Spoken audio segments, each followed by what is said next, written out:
Welcome to இது வேற level சமையல். இன்றைக்கி நம்ம எதை பற்றி பார்க்க போகிறோம்னா, கோடையை குளிர்ச்சியாக மாற்றுறதுக்கு தர்பூசணியில் ஒரு ஐஸ்கிரீம் செய்ய போகிறோம். அதுக்கு என்னென்ன தேவையான பொருட்கள் பார்க்கலாம் வாங்க.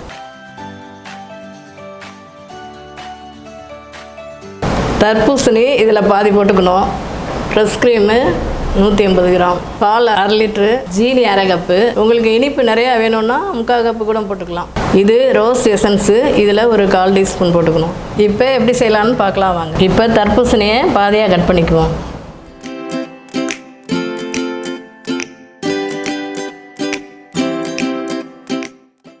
இப்போ தர்பூசணியை நல்லா அரைச்சிட்டு வந்தாச்சு. இதை வடிகட்டிக்கலாம். தர்பூசணியை நல்லா வடிகட்டியாச்சு. அடுத்து நம்ம பாலை காய்ச்சிக்கலாம்.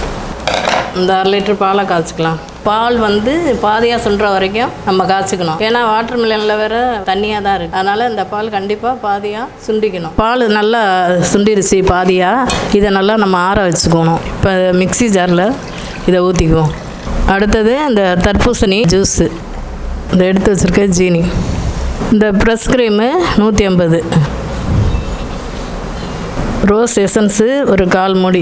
ஒரு 2 நிமிஷம் மிக்சியில் அடிச்சுட்டு ஃப்ரீசரில் வச்சிடணும். ஃப்ரிட்ஜில் 2 மணி நேரத்துக்கு ஒரு தடவை வச்சு இது மிக்சியில் அடிச்சுக்கணும். இது 3ஆவது தடவை. இப்போ ஏர் டைட் பாக்ஸில் ஊற்றிக்கணும். அலுமினியம் பாயில் பேப்பரு சுற்றி வச்சுட்டிங்கன்னா உங்களுக்கு ஐஸ் ஃபார்ம் ஆகாது. மூடி உள்ளே வச்சு ஒரு 8 மணி நேரம், அப்படி இல்லைன்னா ஓவர் நைட் கூட நீங்கள் வச்சு எடுங்க.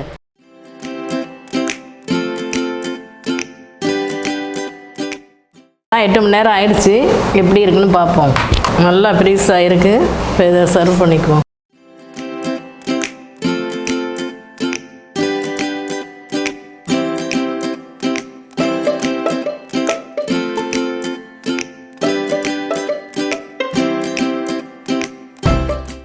தர்பூசணி ஐஸ்கிரீம் ரெடி ஆயிடுச்சு.